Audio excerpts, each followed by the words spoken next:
Good morning. My name is Sally Matson and this is my colleague Jill Budgie. And your names are? Derek. And Annick. Could I have your mark sheets, please? Thank you.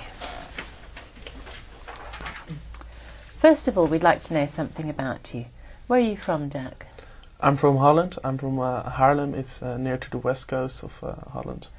And you, Annie? And I'm from Zurich, Switzerland. Are you working or studying at the moment? I'm studying at the moment. But now I'm right now taking a gap year, so obviously I'm not studying English. But. And you? I'm having a gap year. I finished my high school this summer and I'm going to university next summer. Can you tell us something about your plans for the future in terms of work? I want to become a doctor. I want to improve the health of human beings. And Annick, what do you think you'll be doing this time next year? Well, I'll be doing my bank internship, which takes 18 months. So next year, obviously, I'm going to be there and taking my exams probably pretty much. Thank you. Now, in this part of the test, you're going to do something together. Here are some pictures of different situations. First, I'd like you to look at pictures A and D and talk together about the sounds you might hear in these situations. You have about a minute for this, so don't worry if I interrupt you. Okay, on picture A you can see, I think, some kind of jungle with chimpanzees. Yes. So I guess there are a lot of natural sounds, like leaves moving and maybe some water, maybe there's a river nearby. And maybe the roaring of the chimpanzees as well. Yeah, or gorillas, I don't know, some kind of the apes. wind, yeah. And yeah, maybe also some birds, because there are going to be a lot of birds. Definitely, yeah. And what other animals could there be? Well, just different kind of insects maybe as well. Yeah, but I don't think you hear them a lot. And about depends. D, I think the splashing of the water, definitely, of the sea. Maybe the sound of the rolling plastic objects. Yeah, but I don't think you hear any people because it doesn't look so nice there. So I think it's going to be pretty much silent there. Thank you. Now look at all the pictures. I'd like you to imagine that an environmental organisation is planning a poster campaign to raise public awareness of environmental issues. Talk together about the environmental issues suggested by these images. Then decide on an image for the poster which would be most effective in raising public awareness. You have about 3 minutes to talk about this. I think the environmental issue in the first photograph is about the extinction of animals. Lots of species. Yes. Yeah, but you cannot really see that they're not doing well. It looks like a typical calendar picture, or it doesn't look too bad. So I don't think this is a suitable picture. They're having the good life in there. Yeah, it seems like they look happy with the baby on the back. And yes. What do you think about B? B, I also don't think it's that suitable for the campaign because I don't think it makes a big change for the awareness of the people if they see the picture, because they probably won't connect it to pollution or deforestation or anything. The only thing here is like the plastic cup, or I don't know, maybe it's a glass. Yeah, maybe it's the pollution of water. Reuse it. Yeah, because this is obviously like, I think, frizzy water, like filtered water from a spring. So I also don't think this is suitable. I don't think either. Picture I think C, is a rather good one. You see all the. It's a third world country, a developing country, certainly. Yeah, and you can also see in between all the forest parts. So maybe there was a lot of deforestation going on before, so they could build houses. Yeah. So this would be, I think, one of the better pictures for the campaign, because you can see that there's been some deforestation. Yes, I think these probably also then loss of species, because the animals don't have their normal habitats anymore. Because all the trees. Yeah, they cut down all the trees. I think D is a good one as well. Yeah, I agree. It's a common picture. Because normally beaches are supposed to be nice and families want to spend their time there or go for a stroll. And if it looks like this, I'm pretty much certain that no one wants to go there. So this would raise awareness. It looks like such a well-known white beach with the light blue water, but it's all polluted. But to be honest, pretty much every beach looks kind of similar nowadays because everyone's just throwing away their Coca-Cola cans, and so it's quite common. But it's very hard to make all litter bins on all beaches. Yeah. What do you think about E? Well, it looks like I don't really connect it with environment because they're just old used cars that are being compressed. Yeah, maybe they use the metal again. That. Yeah, but also I wouldn't use it for the campaign. No, I think. So I think we choose D. D, yeah, it's the best one definitely, and I think E. It's really bad because you can use metal again. You can recycle it. Yeah. And D actually affects the people. Yes. So definitely. Thank you. Now in this part of the test you're each going to talk on your own for about 2 minutes. You need to listen while your partner is speaking because you'll be asked to comment afterwards. So Dirk, I'm going to give you a card with a question written on it and I'd like you to tell us what you think. There are also some ideas on the card for you to use if you like. All right? Here's your card. Please let Aniek see your card. Remember, Dirk, you have about 2 minutes to talk before we join in.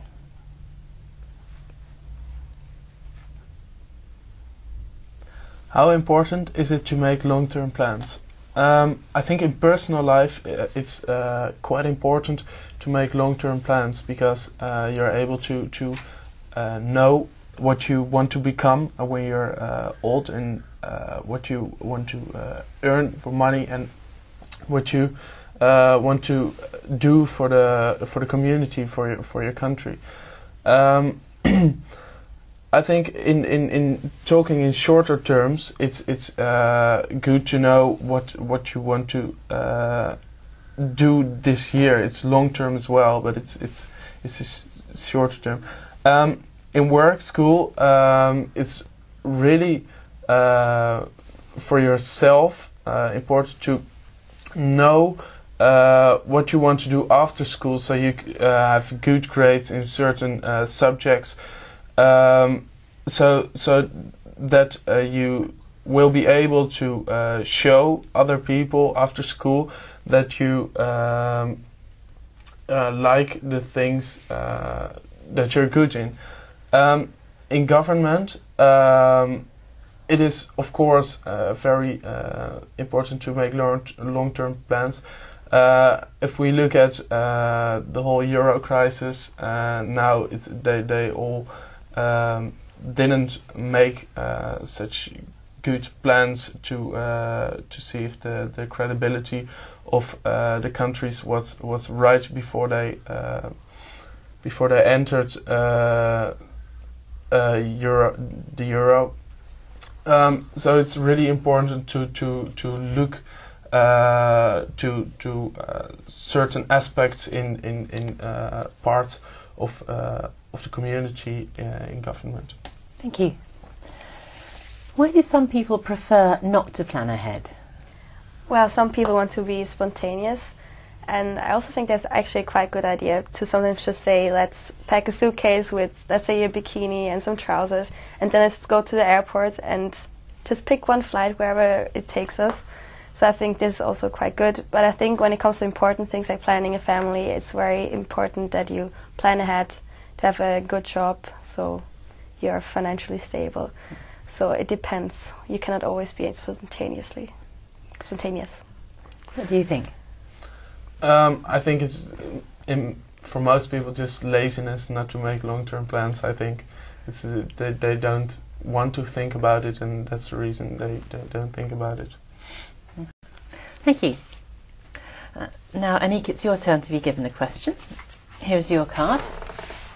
Please let Dirk see your card. Remember, Aniek, you have about 2 minutes to tell us what you think, and there are some ideas on the card for you to use if you like. All right? Yeah. What factors will influence how cities develop in the future?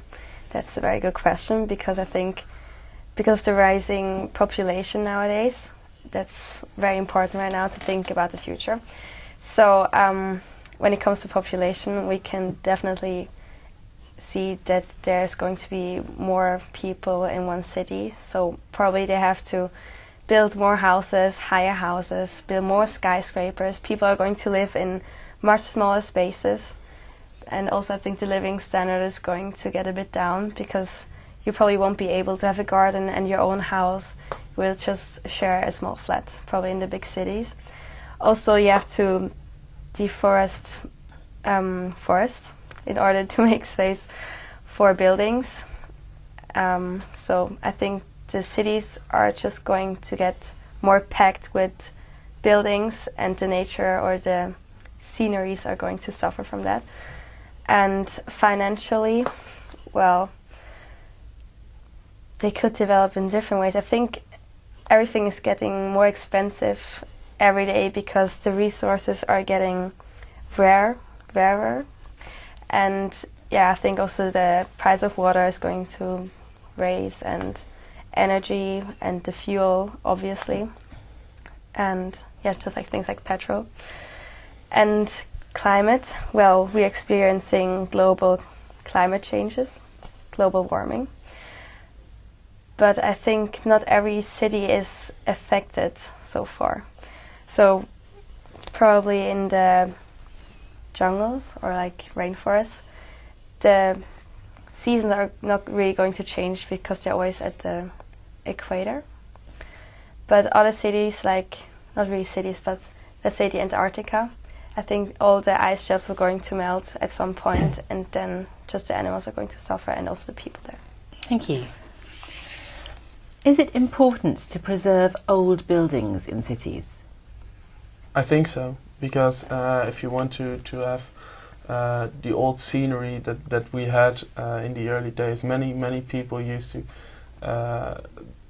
are usually looking back to the good life. Many old people, and I think it's really good to preserve those buildings, to have the old scenery in the cities. What do you think? I agree, but I also think that they're a very important part of the culture of the city. So let's look at England. I think if I think of England, I always think automatically of red brick buildings and very charming small houses. So if we wouldn't have them in a few years anymore, I don't think England would have any charm left. So it's all about the flair, and I think you really should preserve them. Thank you. Now, to finish the test, we're going to talk about the future in general. Do you think newspapers and books have a future? Yes, I think so. Some people say that the internet is going to take over everything, and that you're going to read all the articles now on the iPads, on e-booklets, or what are they called? Kindle. Kindle, exactly. Yeah. But I think it's still nice to have an actual newspaper in your hand, a physical one that you can touch, and just also the smell of the paper. So. Yeah, and I think the sound of flipping a page is so good, and most people don't like it to read from a screen because their eyes get tired. But I think it's much better to read from a paper. It's more quiet, more just relaxing for your eyes. Yeah. Given the choice, would you rather live in the past or in the future? I think I would rather live in the past because it's a much better life. I think less worried, and there are so many issues they're complaining about, and old people. Everybody is just thinking about problems that are not real problems, in my view. And I think in the early days they didn't have the time to worry about those problems, so I think I would rather live in the past. Yeah, I also think it's very tempting to live, let's say, in the Roman times, because they had like a lot of feasts, and it's just also the food, enjoying the food, going to not parties but all the celebrations there. I really think that it's going to be not easier to live there because you don't have all the technology, of course, But as he pointed out, I think that nowadays we worry about too many small things, and back then it was just war or not war, and starve or not starve, and the diseases they had back then. Okay, because now we have the medical advantages, so we don't have to worry about the pest or I don't know. Yeah, but we're worrying about things that are not. But it also would be nice to be one day in the future, where you have like everything automatically and just not to actually live there, but just to experience and see how it is. How will you enjoy yourself if everything is done by something else? Well, we don't know how the future is going to be like, so maybe you have like cyber jets and you can fly, and I think this would be fun. Could be. Could be. Some people worry that wild animals will only exist in zoos in the future. What do you think about this? Well, I hope not. No. But right now it seems like many species are going to be extinct in hundreds of years. But I think humankind should try to do their best in preserving them. And maybe keeping them in zoo as well is helping to preserve them, because they don't lose their habitat there, but still it's not real wildlife. Yeah, but I think it's better to have certain reservates to keep the animals and to have the wildlife as well in there. It's much better for the animals, I think, than in a zoo. I think all the animals are so bored by always the same thing in the in a zoo. small cage. Yes. What changes might there be in food and food production in the future? Well, I'm still waiting for the invention of like a small pill where you can have like a starter, a main course and a dessert. They would change flavors. It would be very nice, no? Then you don't have to take all the time in eating it, and you have the same enjoyment. But still, it also wouldn't be the same. Like actually cutting a nice piece of steak, it's better than just taking a tablet. But I think we will always eat vegetables, but I think there will be a change in maybe the food coming from snack bars and fast food brands. But I also think that more food is going to be organic in the future. Definitely. Thank you. That is the end of the test.